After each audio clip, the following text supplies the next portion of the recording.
Queridos auditores, se cumple un año del gobierno del presidente Sebastián Piñera. Un año. El presidente Sebastián Piñera logró en la segunda vuelta una avalancha de votos. O sea, tuvo un respaldo muy grande. Ahora, claro, muchos dirán, es que con la abstención que hay, no hay ningún presidente con respaldo grande. Y claro, para eso tendríamos que tenerlos a todos, por lo menos todos los últimos. De los que votaron, sí. Efectivamente hay una mayoría... De los que votaron, sí. De 10 puntos de diferencia, ¿no? En la segunda vuelta, 9 puntos. Claro, hay muchas personas que dicen, pero si no tuvo tanto apoyo. Claro, pero tampoco tuvo apoyo entonces Bachelet, tampoco tuvo apoyo y por lo tanto... Claro, que hay voto voluntario, ¿no? Porque hay voto voluntario y porque antes había mucha abstención también, si tampoco la abstención ha ido subiendo. Pero si usted suma, por ejemplo, la cantidad de votos, tuvo más votos que todos los presidentes desde el retorno a la democracia. Digo esto, que tuvo esta avalancha de votos porque tenía un respaldo importante para hacer lo que quería hacer. Ahora, con una complicación, no tiene mayoría en el Parlamento y por lo tanto ahí tiene un freno muy, pero muy importante. La derrota de, ¿cómo se llama? Ex nueva mayoría, porque no tiene nombre. Entonces tenemos que ponerle el ex, pero no sabemos cómo se llama la coalición opositora. Es que intentaron un nombre, pero no reunía a todos los que estuvieron en la ex nueva mayoría, por lo tanto la nueva mayoría no existe. Y se intentó hacer una nueva coalición que todavía está ahí. Y tampoco existe. No sé si nació en realidad, claro, sí. Fue Pero bueno, se intentó cambiar el nombre. Sí. Es más fácil ex nueva mayoría. No nació, se pasmó. Entonces, pero ¿qué es lo que hizo la oposición? Atrincherarse en el Congreso. Sí. Porque es el único espacio donde realmente puede hacer oposición, donde más la va a hacer. Esto ha sido un problema muy, muy grande para el gobierno de Sebastián Piñera, pero también ha tenido otros problemas. ¿Cuál es el balance de este primer año? Y digo que es importante hacerlo por una razón muy simple. Porque resulta que el primer año, y yo diría que hasta, sí, también el segundo, pero el primer año con todo el impulso de una elección en las espaldas, es un primer año que tiene que ser muy productivo. Los gobiernos de Chile, los presidentes en Chile están durando 3 años. Si el último año es solamente elección. El último año está totalmente paralizado el gobierno y es de, como diría un administrativista, de mera administración.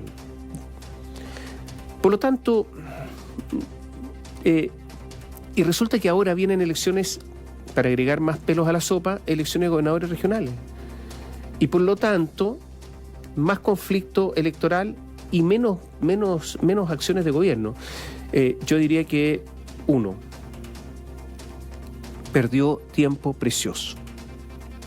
No se entiende que las reformas no las haya presentado inmediatamente, ya que ellas eran reformas tan queridas, tan importantes, tan fundamentales, tan estructurales para que el país, según este gobierno, retomara el crecimiento. ¿Dónde están las reformas? ¿Dónde está la reforma tributaria? ¿Dónde está la reforma a la salud? ¿Dónde está la reforma previsional? ¿Dónde está la reforma laboral? ¿Dónde están las reformas? Segundo tema. ¿Cómo llegó el presidente al gobierno? Llegó prometiendo mayor crecimiento, eso lo ha obtenido. No lo que querían, pero sí lo ha obtenido. En segundo lugar, protección a la clase media, ¿se nota? En tercer lugar, seguridad ciudadana, combate frontal a la delincuencia. ¿Se nota? Aunque aquí yo quiero hacer una prevención. No sé si es posible con las policías que tenemos, y esto valga para cualquier gobierno, enfrentar la delincuencia. Tengo mis dudas. Hay un problema muy serio en la persecución, tanto en la investigación, por lo tanto la persecución policial, preventiva y después investigativa, y también en materia de justicia. O sea, y me refiero más que en materia de justicia a los fiscales que llevan las investigaciones.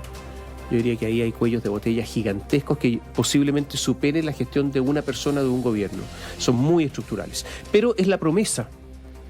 Y también los gobiernos tienen que ser evaluados por las promesas que hacen, porque si no, ¿cómo los vamos a evaluar?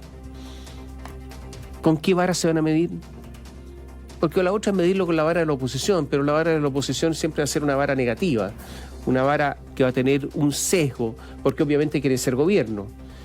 Lo otro es medirlo con la vara del mismo gobierno y siempre va a ser autocomplaciente. Pero la vara de las promesas siempre es una buena vara. ¿Cumplió o no cumplió? porque la avalancha de votos fue en base a promesa, no porque Sebastián Piñera sea simpático, no es el simpático de la comarca, no,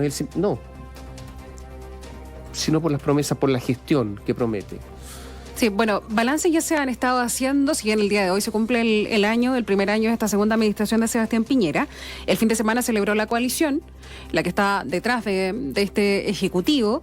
En esa celebración, por supuesto, el presidente Sebastián Piñera también participó, hizo una locución bien larga, en la que llamó, por supuesto, a seguir trabajando y a enfocarse, eso sí, además de, por supuesto, en el proyecto de gobierno, también en las próximas elecciones.